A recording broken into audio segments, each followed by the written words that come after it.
परम सत्कारयोग साध संगत जी, रसना पवित्र करिए ते आखिए तान सेरी सतगुरु जगजीत सिंह जी, तान सेरी सतगुरु उदय सिंह जी।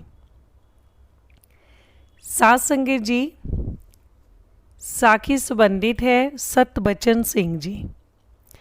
साखी सुनाते ने कि एक गुरमुख नाम का सिख सी। वो नाम सिमरन करदा करदा केस कटा के मोना हो गया। पातशाह जी ने लंडन दर्शन दिते। उसने आण 20 पौंड मत्था टेकिया। पातशाह जी ने हुक्म किया, असी तेरी माया की करनी है, तू ये माया वापस ले लै। ओदा खुल्लम खुल्ला सुभाਅ सी। कहन लगा, रख लो, किते काम आवेगी खर्चन दे। पातशाह जी हुक्म किया, असी तेरी माया नहीं लैनी, तू साडा सिख है ही नहीं।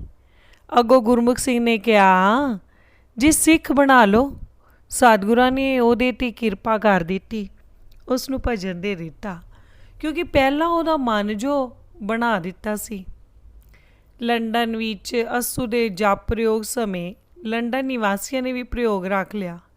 जोत धूप जगा के साध संगत भजन करया करे। गुरमुख सिंह नूं भी नाम सिमरन करन लई सवेरे प्रयोग विच आउण लई कहा गया। उसने अपनी एक शर्त रख दिती। शर्त ये कि उसनूं भी जोत दे कोल ओदी अपनी जोत जगाउण दिती जावे। सतबचन ने मिसाल दिती कि जिस तरह किसी नूं मौत आनी होवे तां उस विच सारियां चीज़ां, वक़्त, जगह, स्वास, अन्न पानी सारा कुछ मिलता है ते वो काम हुंदा है। इसे तरह ही जदों किसी दी मुक्ति होनी हुंदी है उदों भी कई चीज़ां मिलदियां हन ते फिर वो काम बनता है। सो गुरमुख सिंह दा वो वक्त आ चुका सी।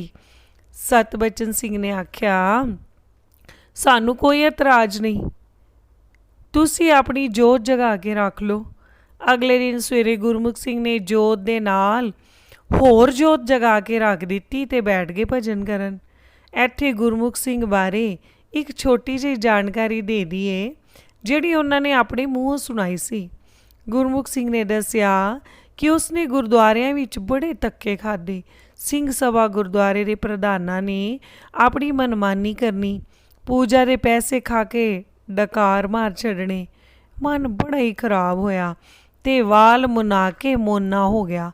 ਸਿੱਖ ਧਰਮ ਤੋਂ ਨਫ਼ਰਤ ਹੋ ਗਈ ਤੇ ਹਿੰਦੂ ਧਰਮ ਅਪਣਾ ਲਿਆ।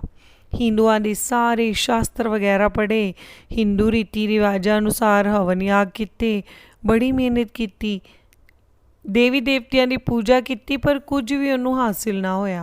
फिर उसने हिंदू धर्म भी छड़ दिता ते मुसलमाना का एक बड़ा तगड़ा पीर सी उस कोल चला गया। उसने उन्होंने दे रिवाज अनुसार सुन्नत भी करवा ली ते कट्टड़ मुसलमान बन गया। लगा नमाजा पढ़न। कड़ी मेहनत बाद एक दिन उस पीर ने उसनू अपने कोल बुलाया ते आख्या, साडे कोल 14 तबक ने, तू जिथे जाना चाहता है दस, असी तेनू उत्थे भेज देंदे हाँ। देखो मेहनत ते करड़ी सी ना, फिर शक्ति भी।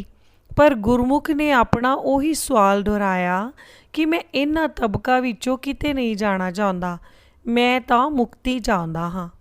इस ते उस पीर ने कहा, मुक्ति वर्गी चीज़ तो साढ़े पास है नहीं। जवाब मिलन ते उसका मन ढह जिहा गया। फिर हार के वो इधर आया। जदों पातशाह ने पैरे दे मालक ने किरपा करनी सी, भजन पुछ लिया। हुण अग्गों सुनो। वो ज्यों ही जोत जगा के भजन करन बैठा, फिर जिसनू वो याद करन लगा सी वो देख करके इस दुनिया विच हाजिर सी ते आण दर्शन दिते। उसने सतबचन नूं आख्या, मैनू ते सतगुरां दे दर्शन हो गए हन। तुसी रोज़ भजन करते हो ते तुहानू ते हर रोज़ ही दर्शन हुंदे होणगे। सतबचन सिंह ने कहा, मैनू तां कोई नहीं दर्शन हुंदे, ना सुपने विच ते ना ही साख्यात। गुरमुख सिंह बड़ा निधड़क आदमी सी। उसने बड़े रोब विच कहा, तुसी झूठ बोलदे हो, तुहानू ये किद्दां हो सकदा है कि दर्शन ना हुंदे होण। क्यों जो उसते जो इक्को भी झटके विच किरपा हो गई है, क्योंकि ਉਸ 'ਤੇ ਜੋ ਇੱਕੋ ਹੀ ਝਟਕੇ ਵਿੱਚ ਕਿਰਪਾ ਹੋ ਗਈ ਸੀ। ਉਹ ਸਾਰੇ ਪਾਸੇ ਭਟਕ ਕੇ ਸੱਚੇ ਦਰ 'ਤੇ ਆਇਆ ਸੀ, ਜਿੱਥੋਂ ਹਰ ਬਖਸ਼ਿਸ਼ ਮਿਲਦੀ ਹੈ, ਜਿੱਥੇ ਜੀਵਨ ਦਾਨ ਮਿਲਦੇ ਹਨ, ਜਿੱਥੇ ਮੁਕਤੀ ਮਿਲਦੀ ਹੈ। ਗੁਰਮੁਖ ਸਿੰਘ ਤੇ ਇੰਨਾ ਆਖ ਚਲਿਆ ਗਿਆ, ਪਰ ਸਤਬਚਨ ਸਿੰਘ ਨੂੰ ਘਰ ਆ ਕੇ ਗੁੱਸਾ ਚੜ੍ਹ ਗਿਆ। ਘਰ ਆ ਕੇ ਸਤਿਗੁਰਾਂ ਦੀਆਂ ਫੋਟੋਆਂ ਅੱਗੇ ਖਲੋ ਕੇ ਲੱਗਾ ਗੁੱਸਾ ਕੱਢਣ। ਤੂੰ ਕਾਹਦਾ ਗੁਰੂ ਬਣਿਆ ਹੈ? ਸਾਡੀ ਇੰਨੀ ਉਹ ਲਾਹ ਪਾ ਕਰਕੇ ਗਿਆ ਹੈ, ਤੂੰ ਸਾਨੂੰ ਕਦੇ ਦਰਸ਼ਨ ਹੀ ਨਹੀਂ ਦਿੱਤੇ। ਜੇ ਦਰਸ਼ਨ ਦਿੱਤੇ ਹੁੰਦੇ ਤਾਂ ਅਸੀਂ ਵੀ ਉਸ ਸਾਹਮਣੇ ਸੱਚੇ ਹੁੰਦੇ। ਗੁੱਸਾ ਉਗਲਦਾ ਸਤਬਚਨ ਸਿੰਘ ਉੱਪਰ ਆਪਣੇ ਬੈਡਰੂਮ ਵਿੱਚ ਚਲਿਆ ਗਿਆ। ਪ੍ਰਸ਼ਾਦਾ ਵੀ ਨਾ ਛਕਿਆ। ਗੁੱਸੇ ਦੇ ਮਾਰੇ ਨੀਂਦ ਵੀ ਨਾ ਆਵੇ। ਇੰਨੇ ਨੂੰ ਸ਼੍ਰੀ ਸਤਿਗੁਰੂ ਜਗਜੀਤ ਸਿੰਘ ਜੀ ਆਪਣੇ ਧੰਨੇ ਨੂੰ ਮਨਾਉਣਾ ਪ੍ਰਕਾਸ਼ਮਾਨ ਹੋਏ। ਦਰਸ਼ਨ ਪਾਉਂਦਿਆਂ ਹੀ ਸਤਬਚਨ ਸਿੰਘ ਹੱਥ ਜੋੜ ਖੜਾ ਹੋ ਗਿਆ, ਨਮਸਕਾਰ ਕੀਤੀ। ਪਾਤਸ਼ਾਹ ਜੀ ਹੁਕਮ ਕੀਤਾ, ਹੋਰ ਕੁਝ ਚਾਹੀਦਾ ਹੈ? ਨਹੀਂ ਸੱਚੇ ਪਾਤਸ਼ਾਹ ਜੀ, ਦਰਸ਼ਨ ਹੀ ਕਰਨਾ ਸੀ, ਸੋ ਮੇਰ ਮੇਰੇ ਨਿਮਾਣੇ ਤੇ ਆਪ ਜੀ ਨੇ ਕਰ ਹੀ ਦਿੱਤੀ ਹੈ। ਪਾਤਸ਼ਾਹ ਜੀ ਦਰਸ਼ਨ ਦੇ ਆਪਣੀ ਪਿਆਰੀ ਪੁੱਤਰ ਦਾ ਕਲੇਜਾ ਠੰਡਾ ਕਰ ਉੱਥੋਂ ਅਦ੍ਰਿਸ਼ਟ ਹੋ ਗਏ। ਸਤਬਚਨ ਸਿੰਘ ਇੰਨਾ ਕਹਿ ਵੈਰਾਗੀ ਹੋ ਗਏ, ਅੱਖਾਂ ਵਿੱਚ ਹੰਝੂਆਂ ਦੀ ਧਾਰਾ ਵਹਿ ਤੁਰੀ। ਸੋ ਜਦੋਂ ਕਿਰਪਾ ਹੋਣੀ ਹੋਵੇ, ਉਸ ਤੋਂ ਬਾਅਦ ਵੀ ਪਾਤਸ਼ਾਹ ਜੀ ਨੇ ਬੜੀ ਕਿਰਪਾ ਕੀਤੀ। ਸਤਬਚਨ ਸਿੰਘ ਹੋਰੀ ਇਕੱਠੇ ਹੋ ਹਵਨ ਕਰਨ ਲੱਗ ਪਏ। ਉਹਨਾਂ ਦੇ ਕਥਨ ਅਨੁਸਾਰ ਮਨ ਬਣਾਉਣ ਵਾਲਾ ਤਾਂ ਸਤਿਗੁਰੂ ਹੀ ਹੈ, ਉਹ ਜਿਹਦਾ ਮਨ ਬਣਾ ਦੇਵੇ। ਬਾਕੀ ਸਾਰੇ ਕੰਮ ਤੇ ਸਾਧਨ ਭਾਵੇਂ ਜ਼ਰੂਰ ਹਨ। ਕਹਿੰਦੇ ਹਨ, ਨਾਨਕ ਗੁਰ ਬਿਨ ਮਨ ਕਾ ਤਾਕ ਨਾ ਉਗੜੈ, ਅਵਰ ਨਾ ਕੁੰਜੀ ਹੱਥ। ਬਾਕੀ ਜੇ ਮੂੰਹ ਤੋਂ ਕਹੀ ਜਾਈਏ, ਮਨ ਕਰਕੇ ਮੰਨੀਏ, ਤਾਂ ਉਹ ਗੱਲ ਨਹੀਂ ਬਣਦੀ। ਜਿਸ ਤਰ੍ਹਾਂ ਕਬੀਰ ਜੀ ਕਹਿੰਦੇ ਹਨ, ਰਾਮ ਰਾਮ ਸਭ ਕੋ ਕਹੈ, ਕਹਿਆ ਰਾਮ ਨਾ ਹੋਏ। ਗੁਰ ਪ੍ਰਸਾਦੀ ਰਾਮ ਮਨ ਵਸੈ, ਤਾ ਫਲ ਪਾਵੈ ਕੋਏ। ਫਿਰ ਜਿਉਂ-ਜਿਉਂ ਸਤਬਚਨ ਸਿੰਘ ਹਵਨ ਮਰਿਆਦਾ ਭਜਨ ਬਾਣੀ ਵੱਲ ਵਧਦੇ ਗਏ, ਸੱਚੇ ਮਨੋਂ ਅਰਦਾਸ ਕਰਨੀ ਪੂਰੀ ਹੋਣੀ।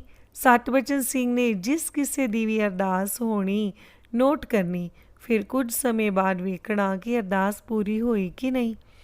ਫਿਰ ਇੱਕ ਵਾਰ ਦੀ ਗੱਲ ਹੈ, ਇੱਕ ਘਰ ਹਵਨ ਹੋਇਆ।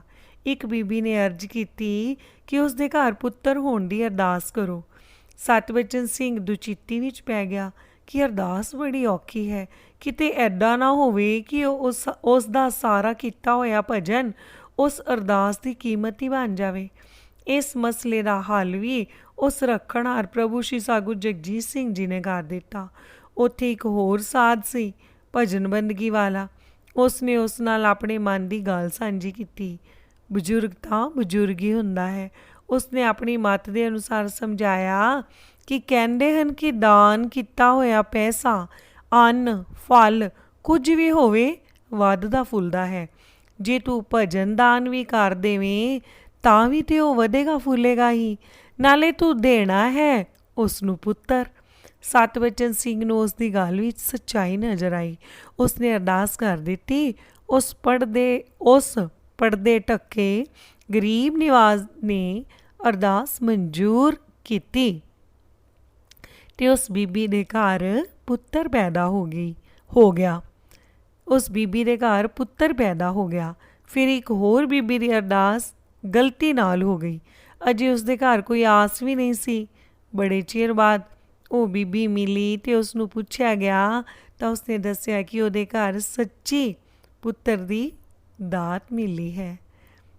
ਸੋ ਸਤਿਗੁਰੂ ਜੀ ਦੀ ਬਖਸ਼ਿਸ਼ ਸੀ। ਉਸ ਨੇ ਪਹਿਲਾਂ ਹੀ ਜੋ ਮੂੰਹੋਂ ਕਢਾ ਦਿੱਤਾ ਸੀ ਤੇ ਉਹ ਬਖਸ਼ਿਸ਼ ਇੰਨੀ ਹੋਣੀ ਹੀ ਸੀ। ਇਸ ਕਰਕੇ ਸਤਬਚਨ ਸਿੰਘ ਹੋਰਾਂ ਦਾ ਕਹਿਣਾ ਹੈ ਕਿ ਪੂਰੀ ਮਰਿਆਦਾ ਅਨੁਸਾਰ ਹਵਨ ਹੋਵੇ ਤੇ ਉਹਦੇ ਵਿੱਚ ਬਹੁਤ ਜ਼ਿਆਦਾ ਸ਼ਕਤੀ ਹੁੰਦੀ ਹੈ। ਸਾਰੇ ਹੀ ਆਖ ਲਈਏ, ਧੰਨ ਸ਼੍ਰੀ ਸਤਿਗੁਰੂ ਜਗਜੀਤ ਸਿੰਘ ਜੀ ਤੇ ਧੰਨ ਸਤਿਗੁਰਾਂ ਦੇ ਸਿੱਖ। ਉਹਨਾਂ ਦੇ ਚਰਨਾਂ ਵਿੱਚ ਸਾਡੀ ਅਨੇਕਾਂ ਵਾਰੀ ਡੰਡੌਤ ਬੰਦਨਾ ਹੈ।